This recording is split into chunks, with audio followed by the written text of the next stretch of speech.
Hey there everyone, welcome back to another Team Silverback YouTube video. A little bit different to what we normally do. There's going to be no training involved. This video is just about my thoughts and feelings on how the CrossFit semi-final event Strength and Depth. It's been 2 weeks now since the event, so I'm going to give you a lowdown of what happened, how my build-up was and how I found all the workouts and how I'm feeling now and what's going to be my goals for the next sort of year or so. We have Matthew, he's normally behind the camera, today's in front of it. He's very nervous, it's his first time he's ever been on a YouTube channel or in front of a camera, so you've got to excuse him if you can't get all his words together, but right. Okay, so we've got just a laptop here, we've got some of the workouts on YouTube that we're going to talk through, but first of all, I'm going to talk about how it was from my perspective, and it's good to have Matt here because obviously he's always behind the camera, and it's good to see and to feel how he truly thought it went. Obviously he knows about my injuries and what we were dealing with leading up to this, so it'd be good to get his thoughts and how he thought about it. So yeah, so starting off, we'll start from the quarterfinals, I'd say. Well, I guess we could throw it all the way back to the Open. Yeah, okay, so got that for the age ago. So the Open, pretty straightforward. Now the season is how it's structured. The Open's just doing the workouts, ticking them off, not really kind of tailoring my training towards them, not repeating them more than, well, we didn't repeat anyone this year, did we? Just ticking them off. I think they all went pretty straightforward. Body felt really good. Obviously last year the hip was a big issue, so to doing the workouts pain-free was my main aim, and that's what pretty much we achieved. So cruise through that, you've got to get top 10%, so that was pretty straightforward. The quarterfinals, a little bit more pressure. For those of you who don't know the CrossFit structure, you've got to get top 60 in the quarterfinals to advance to the semi-finals. So the quarterfinals is an online stage again. We saw the workouts. All the workouts looked really nice. One workout had pistols in. Everyone who knows me knows I really struggle with pistols. They normally flare at my hip or my ankle. So that workout was 3 rounds of time, 30 pistols, 30 GHDs and 10 ring muscle ups. So the quarterfinals didn't really start too well because we did the handstand press up lunge workout. I went out ridiculously hard. And then that was with the dumbbell overhead, wasn't it? Yes, I can't remember exactly what the workout was, but you did a certain lunge there and back, then you did some handstand press-ups, then you did a different variation of the lunge, I think it was front rack, and then you did a movement, I think it was flat kipping handstand press-ups, and then thirdly you did 2 overhead dumbbell walking lunges with 2 dumbbells, and then finished with strict handstand press-ups. I just remember the first time you did that workout, and you just cruised like the first lot of handstand push-ups and the lunges, and the second lot of handstand push-ups and lunges, and you picked up the dumbbells to go overhead, and mate, your arm was just like, nope. Picked them up to put overhead, and they literally just fell straight back down. 22 and a half, so not heavy, but I literally couldn't hold my arm straight above my head, so I went so hard in that workout because I've been working on handstand press a lot, so felt really confident on them. Just sent it way too hard and then absolutely died a death for the last part of the workout. It's like in that moment, obviously you can laugh about it now because it's like, I was just stupid to think that I could just go straight in and not be fatigued. I think I tried to do most of it unbroken, didn't I? And like, you know, I'm standing there with the camera thinking, right, he's gonna go now, and then it's like, I don't know whether you're just going to be absolutely fuming or throw a dumbbell or something. Yeah, it's great because I did it with my training partner Dan. Obviously we do a lot of the training stuff together, so we know how much our handstand presses have progressed. Yeah. So we're really excited to attack that one, and we just attacked it way too hard. And I remember looking over at Dan, and Dan was like, couldn't even get him like above his head, and yeah, we just went too hard, way too hard. So we did that workout again, much better score, went a lot slower, broke up a lot more. Not a great score within Europe, but it's a decent score for me on that workout. And then I think we went for the pistol one next. That was okay. Did as best I could. I was really happy with my performance, how I did that workout. Just steady on the pistols, GHD steady, and then when I'm broken the ring muscle ups, was really happy about. But after that workout, I started to feel my hips creep back in again. So both sides started to hurt after that pistol workout, but not enough to like really affect me. Did you have an ice bath every single day? Yeah, I was ice bathing pretty much, twice a day after that one. Yeah, like amped up the recovery. Yeah. And then I remember the lift, I was thinking I might have to just power clean all these lifts because my hips were a little bit sore, but I managed to clean 170, not too much pain. After the quarterfinals, we ended up kind of, I think it was like 30th or something, maybe. And that's when all the hip issues started to occur again. So after the quarterfinals, I took a baby about a week off, just let the body heal up, see how the hips felt. And I think from that stage, I think training's been pretty tough. since then, just with how bad my hips were. I tried to train through it for maybe 2 or 3 weeks, and then I was like, right, I need to actually get these checked out properly and get an actual scan. One of my friends, Ryan, he knows a really good physio, Kane from Fine Physio in Essex, and they do ultra scans. So I was like, right, instead of just guessing what it is, I'm gonna go get a scan and see what actually is the issue. Drove down, Kane's really good, scanned both hips, and basically said you've got chronic bursitis and chronic tendinitis in both hips. So basically my hips were just smashed. And I was like, right, okay, if you ever hear chronic, that's never good, because you know it's going to be a long-term issue to try and fix. And he said you've pretty much been dealing with this for the last 3 or 4 years, but they've just been flaring up and getting better, flaring up, getting better. A combination of doing all the lunges in the quarterfinals, plus the pistols, plus the heavy lifting, he just said you just flared both up. The good news that Kane said, you can get it better, but you're going to need 3 months, not kind of 4 weeks that we had to try and get them better for Sid. So I was like, all right, okay, so what are the options? And he was like, right, we need to try and get them better as much as we can so you can perform well at Sid. Last resort's cortisone injection, but that's the very last resort. So I was working with Kane a couple of weeks, hips weren't really getting better. I couldn't really squat clean past 80 kilos without any pain. I could still lift up to 140. I think I've got a very high pain threshold, and I'm just very, it's good and a bad thing. I can push through a lot, whereas it wasn't good lifting at all. I wasn't going to lose much strength, but mentally going into such a big competition where you can achieve a dream you've wanted for so many years, you don't just want to ease off and you want to try and do everything you can. So I could still clean like 140. I couldn't get above 140, but 140 was a lot of pain standing up, but I could do it. But my legs just felt weak, they just didn't feel right, and combination of that and a lot of the pain meant it was a very not stressful, but it was a tough couple of weeks training, because the lead up to a semi-final, you want to be feeling good, you want to be smashing all your weights, you want to be smashing all your fitness workouts, whereas every time I was squatting, I was in a fair amount of pain. It's kind of bittersweet, like for me watching you, because you know I don't live like in Leicester. Sometimes it could be 2 or 3 weeks between each time, and I'm hoping that you can be a bit better each time, but it's a case of now it's still the same. I'm still training, I'm still basically trying to muscle through it and push through. Yeah. You couldn't really push like 100%. No, I couldn't. Like, I'd normally squat heavy twice a week, just on its own, and then I'd normally do 2 heavy squat clean sessions, and then I'd normally snatch heavy twice, and then do heavy powers. So I couldn't do any of them. I was just basically, mentally squatting up to 140 just to know I could still do it. And I couldn't do like my usual like high rep stuff. So I couldn't, like normally in a session I could do 200 wall balls, could do hundreds of thrusters. But when I was doing that, my legs were just smashed for the next couple of days after. Couldn't really run like normally, just because it would fatigue my legs so much. So fast forward a couple of weeks, the strength and workouts got released. And I was like, oh man, more pistols. Whereas before we were like, right, we've had pistols, surely they're not going to come up again. We were watching all the semi-final workouts come up, none of them had pistols in. I was thinking, great, because I can muscle my way through and block out the pain for lifting heavy, running, doing like thrusters, that sort of stuff. But pistols I physically couldn't do. So I was doing tests, my physio was saying, right, sit down on a chair, and I couldn't get up with one leg. It was just a combination of no power and being extremely weak in that area, and plus a lot of pain. Kane was just saying basically the reason is because the bursa is so swollen and the tendons are so deteriorated that everything around the area is just switching off, so you've just not got usual power, which made sense because when I was lifting it didn't feel like 140 for me should be a very easy clean, I shouldn't struggle with it, whereas every 140 lift would be like a real big grind.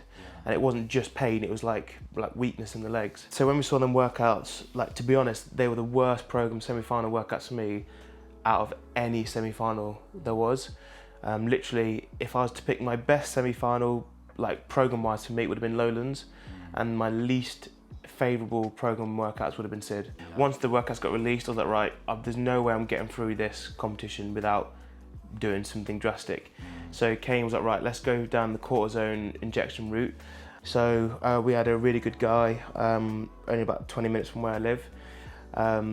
He did some tests, he was like, yeah, classic bursitis, and you just unfortunately you've got it in both. And he's like, right, okay, let's inject both bursas.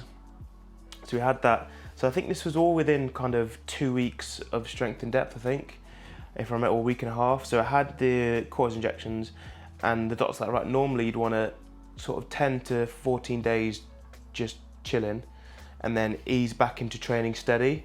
And I was like, mate, look, I don't have that. I've got to do like the biggest comp of my life in a week and a half. I just need something to get me through.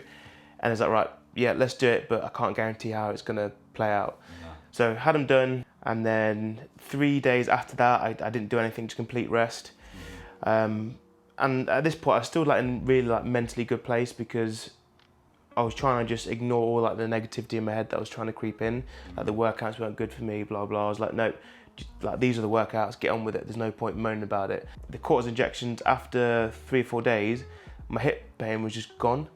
Like it was literally like, yeah, it was unbelievable. Like I started to do training again. I could squat clean up to like 130, like no issue whatsoever. Yeah. Could run pain-free, double under pain-free. For some reason, jumping was really bad on my hip, so I could box jump really like pain-free. So literally nothing hurt. And so I was even more in a better headspace, because like, right, here we go. Like I'm totally back. Like I felt like my normal self again, because I could lift. I could like stand up evenly. I felt like my normal power was back. So I felt really good. I didn't want to try pistols because I was scared about just hurting my legs again. I was in like 2 minds whether just to hit all these workouts. So obviously, 'cause it's so important to know your strategy for the workouts, or just to test them all like at 25%, and so I don't mess up my hips. So that's what I chose to do. Chatted with Ben and Dan. There was no point doing all these workouts fully, trying to cram them in within like 6 days before SID, just so I knew how they felt, but then could risk my hips flaring up again. So we tried to practice them as best as we could. So event 1, the running one, we basically did half the workout, and hips felt really good. I felt really confident in that workout because I did a lot of that sort of endurance stuff, and doing half of that workout was enough for me to really get a sense of how I was going to feel. Workout 2, 3 rounds of 12 ring muscle ups, 30 pistols, and I think it was 9 hang power snatches. And again, obviously I didn't want to practice pistols, so we did the workout, but we subbed pistols out, and I just put calorie bike in there. So because it was the same rep scheme as the quarterfinal pistols, I basically just timed how long it took me to do 30 reps each round, and just did that long on the bike, and just did a hard bike for that amount of time. The lift, I didn't want to try the lift because I didn't want to lift that heavy. I didn't want to have to do that many squat clean, so I just didn't practice that at all. The deadlift one, again, I did half the workout. I didn't want to do 100 box jumps, didn't want to do 100 deadlifts, so I just did half the amount of work. Again, thought I kind of got a good strategy for that. The rope climb one, we could practice fully because I could run again, so we did that one. Yeah.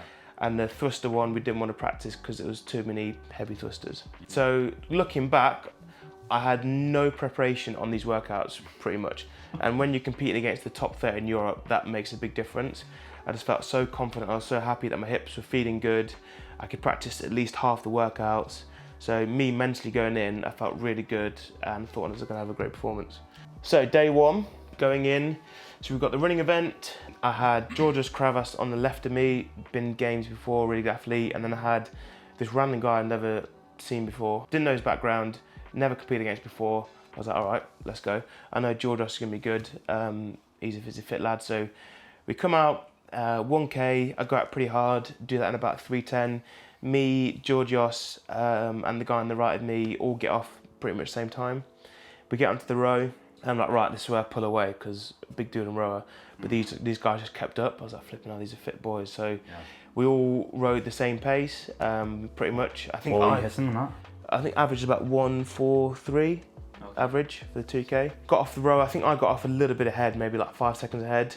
Onto double unders. I know I double under quite slow. I think my rope's a little bit longer, I jump a little bit too high, so I need to work on trying to speed my double unders up. I can do fast double unders for maybe like 50 to 100, but when you're doing 300 mid-work, I just need to do my natural pace. So after the 300 double unders, I lost a little bit of time. Georgios Kravas and the guy to the right of me got onto the assault runner, probably about 10 seconds ahead. And then in my mind, I know I'm a very good runner on the assault runner, so I'm going to catch them both. That was my mind, getting onto the treadmill. Lo and behold, the guy on the right of me, the guy from Finland, has like his sport before this was marathon running. So if you're watching the commentary, they're like, oh my God, I'm so impressed that George is keeping up with a marathon runner. But I didn't know that, so I was like, right, come on, I'm going to chase you down. get on the treadmill. Within sort of 250 meters, I caught and overtaken George's Croas because they were moving the pylons forward every 250 meters. Okay. So my pylon got to 250 more before George's did. I was like, one down, and then I was focused on the right guy to the right of me. And right, the next 500 meters, I want to have got to the pylon, move forward before he does. And he just kept pulling away. And about 600 meters, I was like, no, I'm not going to catch him. Like, I don't know what he does, but he is a rapid runner. And he ended up finishing first. I think I was about 15 seconds behind, something like that. And I came second in the heat. But yeah, then I found out after he was a bloody marathon runner, which would explain a lot. But you took the bait on that. Oh, he dangled it right in front of you. I was there to hunt him down, but it was just too quick. But anyway, so we're 8th in that workout, so fairly solid start. I thought I'd do a little bit better, but yeah, there were some really, really fit boys. And then workout 2, so I was in the warm-up area. I was like, right, we've got to try pistol. Did one pistol, hurt straight away. I was like, oh man, this is not a good sign. And then warmed up even more, did about 10 or 15 reps, and literally every rep was just killing my hips, like the usual pain before. Bro, I was stressed.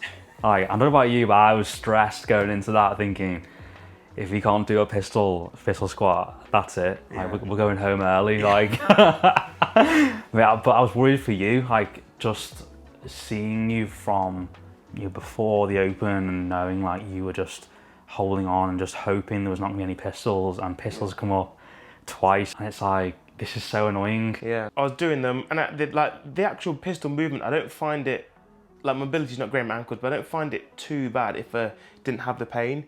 It's just, it always just flares up my hips and ankles. So anyway, just I could do them. That was the main thing. So going into that workout, I think my mindset was a mixture between, I'm going to be a bit slow on the pistol, so I need to push the rings and the barbell a little bit more. And also in the back of my mind, I know I've done this workout all in broken, except for the last round of ring muscle ups. And going into that workout, did 12 ring muscles and broken, and then the first set of pistols, my pistols weren't actually slower than everyone else's. So that was like a little bit of a confidence boost. Did the barbell, it was on a stubby bar, which if any of you have used a stubby bar, it's a lot, the weight feels heavier than it does a normal bar. How did you find that, being like a bigger guy? It's heavier, but then it's also frustrating because obviously our natural grip is wider. Yeah. So if you're a smaller athlete, you can still get your normal grip on a short bar, whereas we have to come in. Right, okay. So it's a little bit annoying, but it is what it is. Done it for lots of years. So then I go into the second lot of ring muscle ups. I don't know what it was. I don't know if it was the fatigue from the rowing before or the fatigue from the pistol, I don't know. But my second set of 12 ring muscle ups felt really hard, way harder than they did in my training when I did the workout then. I should have been smarter, and I should have felt how they were feeling and stopped at around 8, had a break, and then did the last 4. But because I did it in training, I wanted to stick to that game plan. Did the 12 ring muscle up, and by the 12th one, I knew I'd fudged it up because the last one, like, I nearly failed. Did the pistol steady, got to the bar, had to break the bar up, and then my last set of rings were just all over the shop. I was doing like small sets. I think it ended on 1. I did 1 rep. Yeah, it was just, just lost way too much time. And ended up doing that workout probably 2 minutes slower than what I did in training. That was really frustrating because I didn't do it slower because of the pistols. They were actually fine. They hurt my hips a lot, but the actual movement was fine doing them. It was, I messed up strategically on that workout, which was the most annoying thing for me. So I felt really good about that. After workout, I was like, right, my hips are really hurting now. We just got to try and get in the ice bath and see how they feel the next day. So how did you cut? That was day 1 done, wasn't it? Yeah. 2 watts. Yeah. So I spent loads of times in hypervolt. Yeah. I must have spent about 45 minutes doing that. Right. And then just got in the ice bath as many times as I could. We bought loads of ice in the shop, stuck it in the bath, and then just sat in that for a while. Woke up in the morning expecting to be really bad, and I was like, oh my god, like, it's not actually too bad.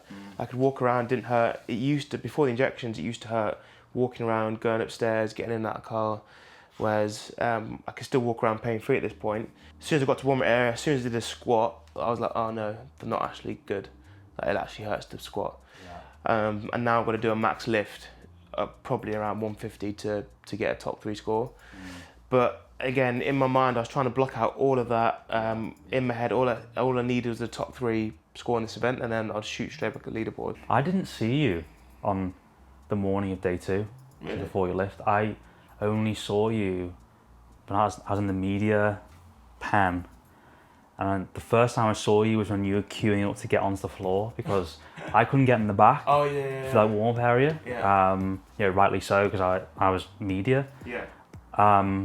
So I didn't know how you were feeling off the Yeah. back of, obviously I knew how you were feeling after day 1, because I saw you at the end of day 1, but coming to day 2, I was still like, bro, I was stressed on day 1, I was still stressed on day 2, like I didn't know what you're gonna be like. Yeah. But then in my head I just thought, nah, he's gonna nail it. Yeah. I've seen this dude lift like so much weight in the gym, I know he's gonna smash it. And I never normally miss lifts. I never really like mess up workouts because I've strategically done it wrong. Yeah. That's why I was so annoyed, because I've not really messed up a workout like that in so many years. So going to workout 3, opened at like 135. Didn't really, it hurt the hips, but nothing major. And then lifted 143, and that was the first one that it really hurt my hips. Right.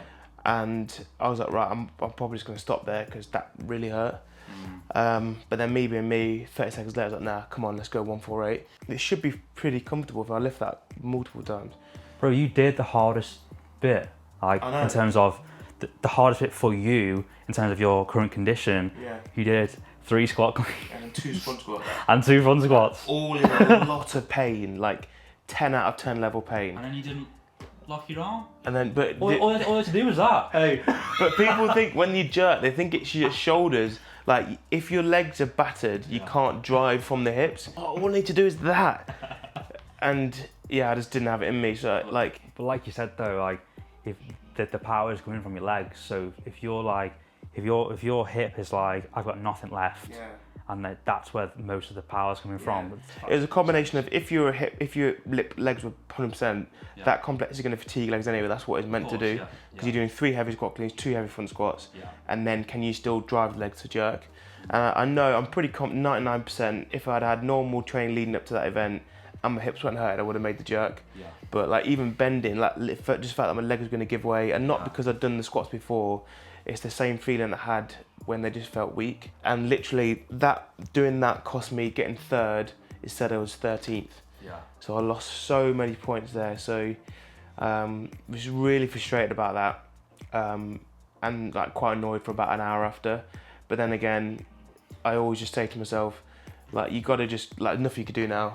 That workout's behind you. You've got to move on to the next one. I'm laughing because when how Sid was set up, you could if you're looking at the rig from the stand and on the left hand side, that part of the media pen like swings round to where you go in and out basically. And I think I'd run round, like every time you finish, I'd always run round to there to get you walking off. And I was videoing you, and I knew you were probably going to talk, and you were just like, we'll talk later. Shaking with it, okay. Not in a good place after that workout. But I always kind of try and reset my mind, just right, next one's the one that's going to be turned around. And I thought like every single workout, and everyone just didn't go to plan. WOD 4, the chipper, executed that fairly well. The only thing I've got to say on that one is that I wasn't able to practice it fully, so I didn't realise how much the last set of 50 deadlifts would affect me. If I would have been able to practice that workout, I probably would have performed it a little bit differently. But I went to the deadlifts just too fatigued, and then lost a lot of time on the last 50 deadlifts. But hips didn't really hurt on that one. It was purely just not being experienced in that workout and not knowing how it was going to feel. That one, that was tough. So, well, say the last round of deadlifts. I think they took a long time, but you got quite a few no reps as well. The judge was really strict. I think it was quite strict. I mean, I don't know. I thought you were locking out. I mean, is it from my perspective? Obviously, I'm watching you through the camera. When I watch it back, you get no reps, and I was like, I think I slowed it down like 25% just to see, and it was like minimal, but. Things like that, like, I mean, make a big difference. are we going to talk about the no rep on the rope climb? Yes, we are. So, the next workout, so day 2, I was like, right, top 5 is pretty much out the window now. We need to get into the last chance qualifier. So that's, you need to come 6th, 7th or 8th. 2 really good workouts for me to finish with. I just need to get a top 3 in each, which I knew I could, and then we'd be probably in 8th or 7th. Mine's reset, going in really positive, going to smash the recline workout. Performed it perfectly, the only workout where I was actually happy with my performance.